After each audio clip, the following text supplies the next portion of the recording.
throw her bags outside. My brother didn't even look at me when he said it, just pointed at the door like I wasn't family anymore. It was Christmas night. I was standing in my mother's living room, surrounded by relatives, my suitcase already open on the floor like they'd planned this before I even arrived. You really thought we wouldn't notice the money missing? Brian snapped. My mom folded her arms. After everything we've done for you, you steal from us? No proof, no questions, just judgment. And when my things hit the driveway, so did the truth they'd already decided about me, that I was nothing. Then my phone buzzed. A name flashed on the screen, one Brian would recognize instantly. His voice faltered. Why? Why are they calling you? I looked at the screen, then back at all of them. And for the first time that night, I almost smiled. I didn't answer. Not yet. Instead, I locked my phone and slipped it back into my coat like it didn't matter, like none of this mattered. Brian's eyes narrowed instantly. Answer it. The way he said it wasn't a suggestion. It was the same tone he used growing up when he wanted to remind me who everyone listened to. I ignored him, bent down, started picking up my clothes from the floor, one shirt at a time, slow, controlled, like I wasn't standing in the middle of my own humiliation. Unbelievable, my mom muttered from the couch. You don't even deny it. That stung more than anything. Not because she was angry, but because she sounded certain. Like this version of me, the one who steals, lies, disappoints, had always been real to her. Around us, the room stayed quiet, but not neutral. My aunt avoided eye contact. My cousin whispered something under her breath. Someone near the doorway quietly pulled out their phone. No one stopped this. No one questioned it. Brian stepped closer, lowering his voice just enough to make it feel personal. You really thought you could take from us and walk in here like nothing happened? I zipped up my bag and stood. For the last time, I said calmly, I didn't take anything. He let out a short laugh. Then where did it go? I held his stare for a second, longer than he expected. Then I said, quietly, maybe you should ask where it came from. That made him pause. Just for a second. But it was enough. Enough for something to crack in his expression, confusion, maybe, or doubt. Behind him, my phone buzzed again. Longer this time. Louder in the silence. And this time, everyone heard it. Brian turned slowly toward me. Answer it, he said again. But his voice wasn't steady anymore. And for the first time all night, he wasn't the one in control. Before we go anywhere further, comment where in the world you are watching from and make sure to subscribe because tomorrow's story is one you don't want to miss. I should have seen it coming. Not the accusation itself, but how quickly everyone would believe it. Brian had always been the one they trusted, without question. The one with the stable job, the polished life, the confidence that filled every room before he even spoke. And me? I was the one who left. The one who didn't come back for years. The one they never really understood. Don't just stand there, checker things again, my mother said, sharper this time. I let out a quiet breath. Go ahead, I said, stepping aside. You already did. Brian didn't hesitate. He dropped to one knee, unzipped my suitcase again, and started going through it like he was proving a point, like this wasn't about finding money anymore. It was about being right. Clothes, shoes, my laptop, nothing else. He pushed everything aside harder this time, frustration creeping into his movements. Where is it? He demanded. I don't know what you're talking about. That was the truth. But truth didn't matter in that room. You've always been like this, he said, standing up, drifting around, no explanation, showing up out of nowhere, and now money disappears? That's enough, I said, my voice still calm but firmer now. Something in the room shifted. Not in my favor. Just tense. My mom stood up slowly. I let you back into this house, she said, like it was a favor I should have been grateful for, and this is what you do. I stared at her, trying to find even a trace of hesitation. There wasn't any. I didn't take your money, I said again. Then whose money is it? Brian shot back instantly. The question hung there, heavy, Loaded. For a second, I almost answered. Almost told them everything. Not just about the account, but about the years, the silence. The reason I stayed away, but then I looked around that room at the faces already turned against me, at the way no one, not one person asked if I was okay, and I stopped because they didn't want the truth. They wanted someone to blame. Brian stepped closer again, lowering his voice so only I could hear. You've always been dead weight, he said. This just proves it. I held his gaze. Didn't react. Didn't argue. Because reacting would have meant I still needed something from them. And I didn't. Not anymore. Behind him, my phone buzzed again. Same number. Persistent. Waiting. Brian noticed. Of course he did. Answer it, he said again. But this time, there was something else in his voice. Not just anger. Something tighter. Uneasy. I slowly reached into my pocket, pulled the phone out, turned the screen toward him, just enough for him to see the name. His expression changed instantly. Color drained from his face. That's not possible, he said under his breath. I tilted my head slightly. Funny, I said quietly. That's exactly what I was thinking. The phone kept ringing. The room went completely still, and this time, no one told me to leave. The phone stopped ringing, but the silence it left behind felt louder than anything that had happened all night. Brian didn't move, didn't speak. He just stared at the screen like if he looked long enough, the name would change. It didn't. Answer it, he said again. But this time, it wasn't a command. It sounded like a question. I held his gaze for a second longer, then turned the phone back toward myself and declined the call. What are you doing? My mom snapped instantly. If that's about the money, it's not, I said calmly. That only made things worse.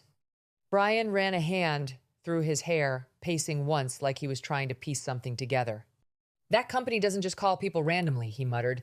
They don't call you. I didn't respond. I just slipped my phone back into my coat. You know someone there? He pressed. Still nothing. That's when the shift happened. Not loud, not dramatic, but real. Because for the first time all night, Brian wasn't accusing. He was trying to understand. My mom looked between us, confused. What is he talking about? Brian didn't answer her. His eyes stayed locked on me. Why would they be calling you? He asked again, slower this time. I picked up my bag, zipped it fully, then stood there, facing him. You said money was missing, I said, from the family emergency account. Yes, he snapped. And it doesn't just disappear. Who set up that account? I interrupted. He blinked. Thrown off. What? The account, I repeated. Who opened it? That's not the point. It is, I said. Steady. He hesitated, then answered almost reluctantly. It was transferred in a few years ago from some holding company. I nodded once. Right. My mom frowned. What does that have to do with anything? I looked at her. Really looked this time. And for a second, I almost softened, almost explained it gently. But then I remembered the driveway, the suitcase, the way she didn't even ask. Everything, I said. Brian's expression tightened. You're not making sense. I stepped past him, toward the door. Behind me, my phone buzzed again. This time longer. Insistent. Brian turned, his voice sharper now, but underneath it, something was breaking. Don't walk out like this, he said. If you know something, say it. I paused at the door, hand on the handle. Then, without turning around, I said, ask yourself one question first. Silence. Why would they be calling me about your money? I opened the door. Cold air rushed in, And this time, no one tried to stop me. By the time I reached the end of the driveway, my phone rang again. I answered this time. Yeah. The voice on the other end didn't waste a second. We've been trying to reach you. The audit flagged Marcus Carter's division early this morning. I glanced back at the house. Through the window, I could still see them frozen in place, watching me. How bad? I asked. A pause. Bad enough that we've already initiated a full freeze. Accounts, access, internal systems, it's all locked down. Inside, Brian's silhouette shifted suddenly like his phone had just gone off too. Right on time. I stepped out onto the sidewalk, away from the house. Do it clean? I said. No leaks? Not yet. Understood, the voice replied. And the external transfers tied to the family account? There it was. The same money they threw me out over. I exhaled slowly. That account, I said, was funded through my holding company. Every deposit, silence. Then, they're not aware of that, are they? I looked back one more time at the door that had just been closed on me. No, I said quietly, they're not. Behind me, the front door suddenly swung open. Wait, Brian. His voice, sharp, urgent, different. I ended the call without another word. Turned around slowly. He was halfway down the driveway now, phone in hand, breathing uneven like he'd run the whole way. What did you do? He demanded. Not angry. Panicked. I didn't answer right away. Just watched the confidence drain out of him piece by piece. My accounts are frozen, he said. Work just locked me out. Everything, my email, my access, all of it. His voice cracked slightly. I just got a notice about an investigation. I tilted my head. An investigation? I repeated. Don't do that, he snapped. You know exactly what I'm talking about. I took a step closer. Not aggressive, just enough to make him stop moving. You said money was missing, I reminded him. So they're looking into it. His expression shifted. Confusion, fighting with something worse. This isn't just about the family account anymore, he said, quieter now. They mentioned internal transfers, my department. I nodded once. Behind him, my mom appeared at the doorway, watching, listening, realizing something was wrong, but not understanding what. Brian swallowed hard, then asked the question he should have asked hours ago. What aren't you telling me? I held his gaze, long enough for the silence to settle in. Then I said, calmly, I'm not hiding anything. A beat. You just never asked the right questions. His grip tightened around his phone. Then, answer one now. I glanced past him at the house, the family, everything they thought they knew. Then back at him. And I said, do you even know who owns the company you work for? He didn't answer. Didn't move. Because for the first time, he didn't know. The silence between us stretched so long, it almost felt physical. Brian didn't answer. He couldn't, because for the first time in his life, he didn't have control of the situation. Say it, he finally muttered.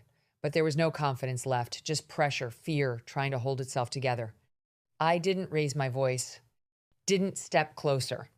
I just said it. I own it. Behind him, my mom let out a small, broken sound. What? What do you mean? She asked, stepping forward like she needed to hear it again to believe it. The company, I said, the one Brian works for, the one that just froze his accounts. I let that settle, then added, and the account you accused me of stealing from? Every cent in it came from me. No one spoke. Not my aunt, not my cousin, not even Brian. Because now, everything from last night, the accusations, the insults, the way they threw my life onto the driveway was crashing into something they couldn't deny. Reality. You've been giving us that money? My mom asked, her voice shaking. For years, I said. Brian let out a sharp breath, running his hands over his face like he was trying to wake up from something. No, he said under his breath. No, that doesn't make sense. If that were true, you would have said something. I looked at him steadily. When? I asked. Before or after you called me a thief? He didn't answer. You built your life on that job, I continued. The salary, the position, the reputation. I gestured lightly toward his phone. That's mine. His face went pale. And the investigation? He asked, quieter now. I didn't hesitate. It's real. Behind him, my mom grabbed the edge of the door frame like she needed support. You're going to fix this, she said suddenly, almost desperately. You can't just, this is your family. I shook my head once. Slow. No, I said, this is the part where actions matter. Brian stepped forward again, anger flashing back, but weaker now, unstable. You're ruining everything over one misunderstanding? I held his gaze. You threw me out, I said, on Christmas, without proof, without a conversation. A beat. That wasn't a misunderstanding. He stopped. Because he knew I was right, I reached into my bag and pulled out a folded document, held it out to him. He hesitated before taking it. His eyes moved across the page, then froze. Termination? He whispered. Effective immediately, I said. And the investigation into your department? I added. I didn't soften it. That continues. My mom started crying then. Not loud, not dramatic, just quiet, steady disbelief. You would really do this to us? She asked. I looked at her for a long moment. At the woman who didn't question anything before sending me out into the cold. I didn't do anything to you, I said. You did this to yourselves. No one argued. No one tried to stop me because there was nothing left to say. I picked up my bag, turned toward the driveway again. At the door, I paused. Not because I was unsure, but because I wanted them to hear this clearly. You called me nothing, I said, and you were right about one thing. I looked back at Brian. You just didn't realize. A small pause. I was the one holding everything together. Then I walked out. This time, no one followed. No one shouted. No one even tried to fix it. Behind me, the house stayed quiet. Not peaceful. Not calm. Just empty. Because by the time they finally learned who I really was, they had already lost me. And this time, they weren't getting anything back.